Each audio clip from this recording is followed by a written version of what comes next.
Guys welcome back to my channel vlog with Piu. তো পিউ হচ্ছে এখন রেডি। আমার তো কোনো ব্যাপারই না, আমি সবসময় সিম্পলি থাকি আর সিম্পল থাকতেই ভালোবাসি। কারণ পিউ যাবে এখন ফটোশ্যুট করতে জানুয়ারি। তো আমরা না প্রতি বছর সরস্বতী দুর্গাপূজা বলছি, সরস্বতী পূজা ঘুরতে যেতাম প্রতি বছর বিয়ের পর। মামাম হওয়ার পরেও গেছি, আগের বছরও গেছি, কিন্তু এবছর কি যেতে পারবো? কেন যেতে পারবি না? কেন বাবুকে নিয়ে ঘুরবি না? কিন্তু কোথায় যাবি ঘুরতে? কিন্তু এখন যাবো আমি ফটো তুলতে, ঘুরতে কোথায় যাবো আমি জানি না। সোমনাথ একা কোথাও আমাকে ঘুরতে নিতে পারি, যাইনি না যাই খোরার না। তো এই চুড়িদারটা কেমন লাগছে তোমরা একটু বলো তো। আমি পার্পল কালার নিতেই চাইছিলাম না, কিন্তু দিদিও বললো এখন পার্পল কালারটাও চলছে। সোমনাথও বললো এই কালারের স্যুট তো নেই, চুড়িদার নেই, তো তুই নিয়ে নে। কিন্তু নেওয়ার পর ভালো লাগছে। আমি যখন নিচ্ছিলাম না তখন আমি বলছিলাম কি এটা নিয়ে আমাকে বেগুন বেগুন লাগছে, আমি বেগুন হতে চাই না। আর আমি চুলে আমার প্রচন্ড জট পড়ে আছে, তো চুলটা আমি হাত দিয়ে আঁচড়েছি, মানে হাত দিয়ে রেখেছি। আমার স্পা করে এসে তো তোকে স্পা করি নে। স্পা আমি কখন করাই, একদম চুল জট পড়ে যাবে ছাড়তে পারছি না তখন। আর একটা আইলাইনারও করি যখন সেজেই নিয়েছি, আর একটু আইলাইনারও করি, কিন্তু মুখে আমি কিছু লাগেনি, লিপস্টিক পরে নিয়েছি। আরে এরা আমার ঘুমাচ্ছে মরমতা, দেখাস না দেখাস না। কালকে ঠেকু হয়েছে, ঠেকু আর পুরো কালো কয়লা করে দিয়েছে। তো আমরা এখন বেরাচ্ছি, আমি রেডি দেখো। এটাকে বলে শর্টকাট রেডি, আইলাইনার করেছি, লিপস্টিক করেছি। আমিও রেডি দেখো, কিন্তু আমার সবসময় একটাই জামা প্যান্ট পরে থাকি। হ্যাঁ এটা কিন্তু ঠিক, এটা কেনার পর থেকে তুই শুধু কন্টিনিউয়াসলি এটাই ঠান্ডা না করছিস। ঠান্ডা কিন্তু মেয়েদের লাগে না, এটা কিন্তু ভুল কথা। কিন্তু ঠান্ডা মেয়েদের লাগলেও মেয়েরা স্টাইল মারে। জুতো পরে আয় দুজনে। আমরা এখন ক্যামেরা সেটিং করি, তাই আমার মনে হচ্ছে ক্যামেরা এখন ভালো আসছে না, মানে যেরকম আসার কথা সেরকম আসছে না। রোদে এমনি সব ফোনে ব্লগ ভালোবাসে। তোমরা তাড়াতাড়ি কন্টিনিউয়াসলি র্যান্ডম তুলতে থাক এনে। তো আমরা এখন ফটো তুলে কাজ করে চলে এসেছি, বেশি না 5-10 মিনিটের কাজ আমাদের। এখন তোমাকে খেতে দেবো। আর সবার আগে আমার এই ব্লগের মধ্যে ঠাকুরের মুখটা জুম করে ভালো করে দেখে পেতাম না, এখন দেখছি। এই ঠাকুরের কাছে আমি একটা জিনিস ছিল, সেটা আমি পেয়েছি।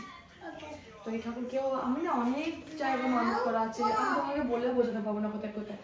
একটা শ্যামসুন্দরী মায়ের কাছে, যেটা শিয়ালদা আছে, কোনোদিন যাইনি আমি, ফোনেই দেখতাম, আমি ফোনেই মানসিক করে রয়েছি আমি যাবো। একটা এই ঠাকুরের কাছে, একটা আমাদের ঘরে একটা গোপাল ঠাকুর আছে, সেইটা আমাদের ঘরের গোপাল ঠাকুরকে আমি নিজে থেকে কিছু দেবো, ওটা মানসিক করিনি, শাশুড়ি কিছু চেয়েছিল।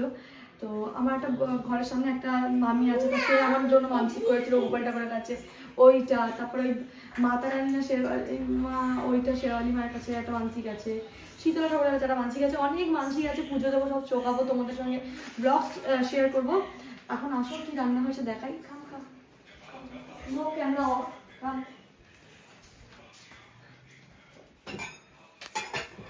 তুই কোন থেকে পজ করে গেছিলি? ঠিক আছে, তো এইটা দেখাচ্ছি। First dish zoom zoom, first dish মানে একটা জুম। এটা কিসের মাছ আমি জানি না, দেখে মনে হচ্ছে কমপ্লিট না। কমপ্লিট মাছ না, কমপ্লিট না পমপ্লেট বলে। কমপ্লিট পমপ্লেট মাছ না, রূপচাঁদ মাছ। রূপচাঁদ মাছ, কিন্তু এটা হাই বলো কি। আর আরেকটা জুম জুম, এখানে আসো, যেটাগুলো আমি ডিশ দেখাবো এটা জুম করবি। আর ধিনতানা এই সিরিয়ালের পোস্টটা করবি, ঠিক আছে?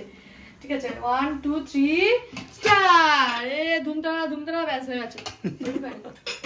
বেশি দেবে না এটা, ঠিক আছে? আর আমি দেখে নি। হ্যাঁ এটা তো ধুমতানা করতেই হবে, কাম কাম। ঠিক আছে, 1 2 3 স্টার্ট। চলো ধুমতানা এরকম ভাতের সাথে সিমাই মজা পেয়ে গেছি আমি, অনেকগুলো সিমাই এখন খাবো। কাম এখানে এসো, এখানে এসো। এবার দেখো ধুমতানা করো, ঠিক আছে? 1 2 3 স্টার্ট। এ ধুমতানা এটা গরিবের পমপ্লেট, ঠিক আছে? না না নেই বললে হবে না, বন্ধু বান্ধবের মজা দিতে হবে। 1 2 3 স্টার্ট। ধুমতানা করো। এই তো বল না, হয়ে গেল। মাছের ঝোল ভাত ডাল আমাদের ওরকম করে বললে হয় না, মাছের ঝোল ভাত ডাল তো শেষ হয়ে গেল। রান্নাতে তো কত সময় লেগেছে, অনেক সময় লেগেছে, তো বলতে হবে এরকম ভাবে। আমাদের ঘরে ভাত হয়েছে, সিমই হয়েছে, একটু বলতে সময় নিতে হয়। আর হয়েছে মাছের ঝোল, ঝিঙে আলু দিয়ে ঝোল, আর মাছ ভাজা। বলতে যতটা সময় লাগে ওরকম করে সময় নিয়ে বলতে হবে, না হয়তো লোকের কষ্টটা আমি কি করে বোঝাবো, লোক তো কষ্ট করে বানিয়েছে নাকি। তো আমি এখন সিমাই খাবো, আগে সোমনাথকে মামাকে ভাতটা বেড়ে দিয়ে দ্বিতীয়ত আমি এখন খুব কাজের মেয়ে হয়ে গেছে। আজকে 2025-এর 2 তারিখ, আমি কথা দিলাম আমি কন্টিনিউয়াসলি কাজ করবো। তুই কততে কন্টিনিউয়াসলি কাজ করবি? আমি তো করি, তুই কোথায় করিস? লজ্জা একদিন দুদিন কাজ করে অসুবিধা থাকিস এক সপ্তাহ। আমার কেমন লাগছে? ভালো লাগছে। ওরা মিনিমাম সারাদিন বউকে বারবার করে বলে বউরা খুশি হবে বরদের প্রতি। যারা আমরা বেড়ে দিচ্ছি, দুজনকে বেড়ে দিচ্ছি, তো বড়রা যারা আমার ব্লগ দেখছো বা দেখছো না তারা দেখো, কেন দেখছো না? আর যারা দেখছো তারা বউদেরকে মিনিমাম 2 ঘন্টা অন্তর অন্তর বলো বাবু তোমার কাছে খুব ভালো লাগছে, একটু একটু কিসি করে দাও, দেখবে বউরা খুশি হয়ে যাবে। আমি তো লজ্জা পেয়ে গেলাম। তো আমি তো ফটো ভিডিও তুলে চলে গেছিলাম, গিয়ে মায়েরাকে মামাকে খাওয়ালাম, সোমনাথ খেয়ে নিল। আর এখন দিদি এসছে ফটো ভিডিও তুলতে, এই যে আমার দিদি এখনও শ্যুট করবে। তো আমি আর দিদি একটুখানি ফটো তুলে নেবো, ফটো তুলে আমি পালিয়ে যাবো, কারণ বাবু ঘুমাচ্ছে এখন। আর দেখো না কি জোরে গান চালিয়েছে, আমি ব্লগ করছি ও গান চালিয়েছে ভ্যাট ভ্যাট ভ্যাট ভ্যাট করে। তো আমার ফটো তোলা কমপ্লিট, আমি দৌড়ে দৌড়ে এখন যাচ্ছি ঘরে। আর আজকে হচ্ছিল সোমনাথের প্যাম্পার দিন, ও নিজেকে একটুখানি যত্ন সহকারে যত্ন করছে। আর ফটো তোলা হয়ে গেছে, বাবুকে নিয়ে বাইরে চলে এসছে এই ঠান্ডাতে। দেখো একবার শুধু দেখো আমার ছোনাটাকে, দেখো এক্ষুনি ঘুম থেকে উঠলো। তোকে আমি এখন রেডি করবো, বললো গুড মর্নিং বন্ধুরা, আচ্ছা থ্যাংক ইউ করে দাও। আমার ছেলে কিন্তু থ্যাংক ইউ বলে, যারা জানো না তারা দেখতে হলে ব্লগ উইথ পিউতে ফেসবুক চ্যানেলে যেতে হবে, আর সোমনাথ পিউ সর্দারের ফেসবুক চ্যানেলে যেতে হবে। আমার ছেলে থ্যাংক ইউ বলেছে, তার প্রমাণ আমি ফেসবুকে দিয়েছি। তোমরা বিশ্বাস করছো বলে আমার করছে, বলে আমি বিশ্বাস করো আমি করেছি গো, তোমার কিছু জানো না তো তার মানে। চলো, তো বাবুকে এখন রেডি করতে গেলে কত রকম ফ্যাশন দেখো পিউ। আমি না ওর জামার মধ্যে একটু পাউডার দিয়ে দিই, তার কারণ হচ্ছে বাচ্চা দুধ খায়, বলে দুধের গন্ধে বাচ্চাদের খাওয়া কিছু লাগে, যেহেতু গন্ধটা বেরোয় ওকে জামা প্যান্ট পরিয়ে পরিষ্কার করে একটু জামার মধ্যে একটু পাউডার লাগিয়ে দিই, কারণ আমি তো পারফিউম দিতে পারবো না, সেই পাউডারের গন্ধটা ভালো লাগে, বাচ্চাদের গায়ে একটু বাচ্চা বাচ্চা স্মেল দেয়। বাবান প্রচুর। আর জামাই যাবো না শুধু এর কাছে এসে গন্ধ শুকে বলে আমার বাচ্চাদের গন্ধ খুব ভালো লাগে, জিজ্ঞেস কর না করে রাখবে। আর ও কি করে দুধ ভেবে নাকটা এই দেখ বোন আবার ঢুকে গেছে তোর মেয়ে, কিন্তু ওখানে নজর রাখ, কিন্তু জল আনতে আছি, জল কোথাও চলে গেল। আর তো চলো আমি এখন লেক মলে যাচ্ছি, আমার এখন একটু পরে যাবো। যাবি? তুই যাবি? হ্যাঁ যাবো না, তুই আমাকে বলতে পারলি না আমার ছেলে যাবি। তো এই ব্যাগটা আমি ফ্লিপকার্টে অফারে পেয়েছিলাম, দাম ছিল 1000 টাকা, অফার পেয়েছিলাম 389, মানে অ্যাপ্রক্সিমেট 400 টাকাই ধরো। কিন্তু এখন আমি আবার সার্চ করে দেখতে গেলাম এই সেম জিনিস হয়ে গেছে 280 টাকা।